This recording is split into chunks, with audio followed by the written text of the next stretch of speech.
लोकसभेआधी राज्यसभेच्या निवडणुका लागल्या आहेत। महाराष्ट्रातल्या 6 जागा रिक्त होत आहेत। यात भाजपच्या 3 जागा तर महाविकास आघाडीच्या 3 जागा आहेत। पण आता राज्यात झालेल्या राजकीय भूकंपानंतर सगळी समीकरणं बदलली आहेत। त्यामुळे कोणाच्या पारड्यात किती जागा जाणार, कोणाला किती जागा मिळणार हे ज्या मताच्या कोट्यावरून ठरवलं जातं, तो मतांचा कोटा नेमका कसा काढला जातो आणि यंदाच्या राज्यसभा निवडणुकीत मतांचा कोटा नेमका किती असेल हेच या व्हिडिओतून समजून घेऊयात। नमस्कार, मी भाग्यश्री राऊत आणि तुम्ही बघताय मुंबई तक। केंद्रीय राज्यमंत्री नारायण राणे, केंद्रीय राज्यमंत्री व्ही मुरलीधरन आणि प्रकाश जावडेकर हे 3 भाजपचे खासदार निवृत्त होत आहेत। तर महाविकास आघाडीत काँग्रेसचे कुमार केतकर, शिवसेना ठाकरे गटाचे अनिल देसाई आणि राष्ट्रवादी शरद पवार गटाच्या वंदना चव्हाण निवृत्त होत आहेत। आता यापैकी एकही खासदार रिपीट होणार नाही अशी चर्चा आहे। या 6 जागांसाठी ही निवडणूक होत आहे। यात महत्त्वाचं म्हणजे विधानसभेचे सगळे आमदार मतदान करतात, पण विधान परिषदेच्या आमदारांना मतदान करता येत नाही, कारण विधान परिषद ही प्रत्येक राज्यात नसते। मग 6 खासदारांना नेमकं कसं निवडून दिलं जातं, त्यांच्या मतांचा कोटा नेमका कसा ठरवला जातो, तर विधानसभेत जितके आमदार आहेत त्या संख्येला जितक्या जागा निवडून द्यायच्या आहेत त्यात एक मिसळून जी संख्या येते त्या संख्येने भागायचं आणि आलेल्या उत्तरात पुन्हा एक मिसळायचं। हे येणारं उत्तर म्हणजे मतांचा कोटा असतो। आता हे सगळं जरी डोक्यावरून गेलं असेल तर टेन्शन घेऊ नका। आपण सध्या होणाऱ्या निवडणुकीचंच उदाहरण घेऊन हा मतांचा कोटा नेमका कसा काढतात हे आपण ग्राफिक्सच्या माध्यमातून समजून घेणार आहोत। तर इथे माझ्या मागे तुम्हाला ग्राफिक्स दिसतील। तर आता बघा, आपल्या महाराष्ट्र विधानसभेचं एकूण संख्याबळ आहे ते 288 आहे। पण सध्या सुनील केदार यांची आमदारकी रद्द झाली आहे। अकोला पश्चिमचे आमदार गोवर्धन शर्मा यांचं गेल्या नोव्हेंबर महिन्यात निधन झालं आणि 31 जानेवारी 2024ला शिंदेच्या शिवसेनेचे आमदार अनिल बाबर यांचं निधन झालं। म्हणजे 3 आमदारांची संख्या कमी झाली। म्हणजे महाराष्ट्राच्या विधानसभेचं सध्याचं जे संख्याबळ आहे ते 285 झालं।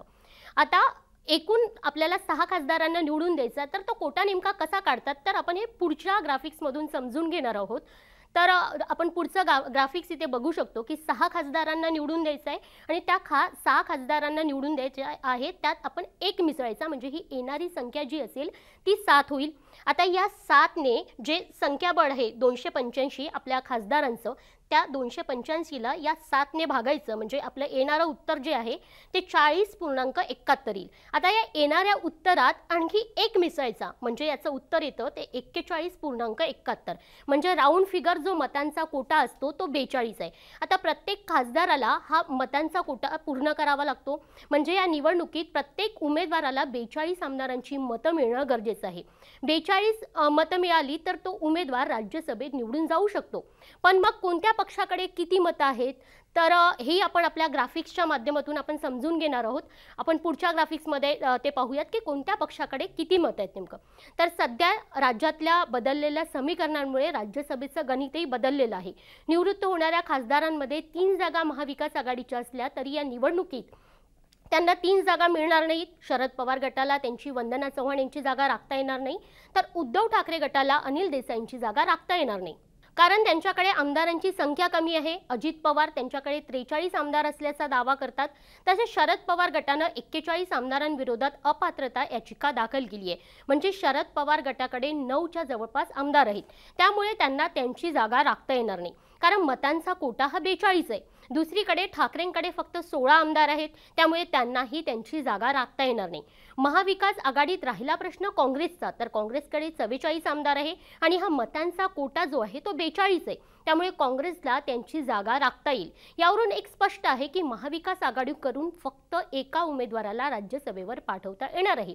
आता उरल्या 5 जागा, तर 5 जागा महायुतीच्या असतील। यातही भाजपचं पारडं जड आहे, कारण आपण महायुतीचं जर संख्याबळ बघितलं तर भाजपकडे 104 आमदार आहेत, म्हणजे त्यांच्याकडे 104 मतं आहेत। तर या 104 मतांमध्ये त्यांना 2 उमेदवार राज्यसभेवर पाठवता येतात आणि 2 उमेदवार राज्यसभेवर पाठवून त्यांच्याकडे 20 मतं उरतात। आता येऊयात शिंदेच्या शिवसेनेकडे, तर शिंदेच्या शिवसेनेकडे 39 आमदार आहेत। 40 होते पण अनिल बाबर यांचं निधन झालं, त्याच्यामुळे त्यांच्याकडे 39 आमदार उरलेत, म्हणजे त्यांच्याकडे 39 मतं आहेत। तर आता या 39 मतांमध्ये 3 मतांची गरज आहे, कारण मतांचा कोटा हा 42 आहे। तर त्यांना 3 मतं, भाजपकडून जरी त्यांना 3 मतं मिळाली तर त्यांचा एक उमेदवार हा राज्यसभेवर निवडून जाऊ शकतो। आता येऊयात अजित पवारांकडे। अजित पवारांकडे ते 43 आमदार असल्याचा दावा करतात आणि नवाब मलिक सुद्धा त्यांच्यासोबत दिसले होते, म्हणजे एकूण त्यांच्याकडे 44 मतं आहेत, 44 आमदार आहेत।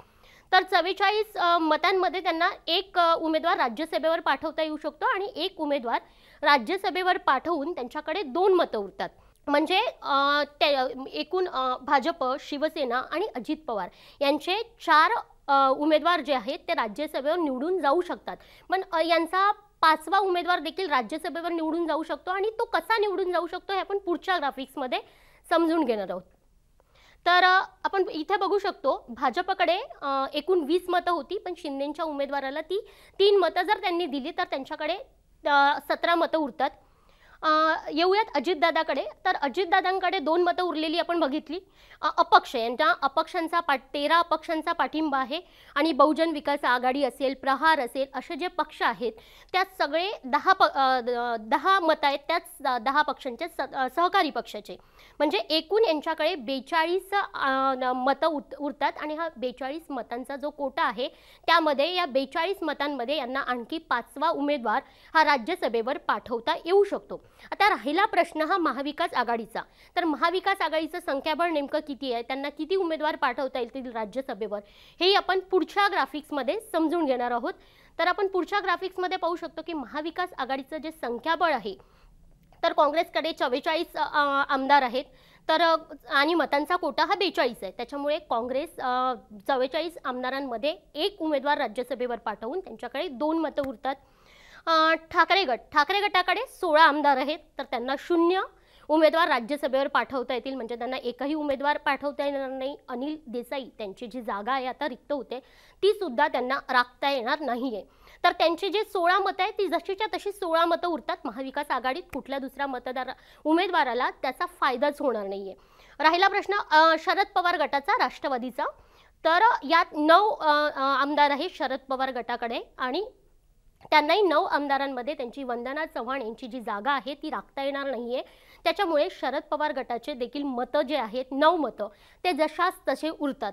आता एकूण महाविकास आघाडीकडे एक आमदार म्हणजे काँग्रेसचा एक उमेदवार जो आहे तो राज्यसभेवर जाऊन इथे महाविकास आघाडीकडे एकूण 27 मतं उरतात. तर आता या 27 मतांचं नेमकं काय होईल हे आपल्याला बघावं लागेल आणि हे महाविकास आघाडी झालं, महायुती झालं, तर यानंतर काही तटस्थ सुद्धा आहेत. तर तटस्थ किती आहे हे आपण पुढच्या ग्राफिक्समधून समजून घेणार आहोत. तर तटस्थ आमदार जे आहेत ते MIMचे आहेत. गेल्या आपण राज्यसभेच्या निवडणुकीत असेल किंवा विधान परिषदेच्या निवडणुकीत असेल, MIMचे जे 2 आमदार होते ते तटस्थ राहिले होते, ना महाविकास आघाडीकडे ना महायुतीकडे. आणि समाजवादी पक्ष जे सपाचे जे आमदार आहेत ते सुद्धा 2 आमदार तटस्थ राहिले होते. म्हणजे महाविकास आघाडीचे उरलेली मतं जी आहेत ती 27, महायुतीकडे तर कुठलीच मतं उरत नाहीत आणि महाविकास आघाडीची जी उरलेली मतं आहेत 27 आणि तटस्थ आमदारांची ही 4 मतं देखील उरतात. तर या एवढ्या 27 आणि 4 म्हणजे 31 मतांचं नेमकं काय होणार हे बघणं महत्त्वाचं आहे. तर एकूण राज्यसभेच्या निवडणुकीत महाराष्ट्रातून 6 खासदार निवडून द्यायचे आहेत आणि महायुतीचं पारडं जड आहे. यामध्ये महायुतीचे 5 खासदार निवडून जाणार आहेत आणि महाविकास आघाडीचा 1 खासदार निवडून जाणार आहे. त्यामुळेच हा मतांचा कोटा, हे खासदार नेमके कसे निवडून जातात हे सांगण्याचा आमचा हा प्रयत्न होता. तुम्हाला हा व्हिडिओ कसा वाटला हे आम्हाला कमेंट बॉक्समध्ये नक्की सांगा आणि अशाच व्हिडिओंसाठी मुंबई तकच्या YouTube चॅनलला सबस्क्राईब करायला विसरू नका. पाहत राहा मुंबई तक.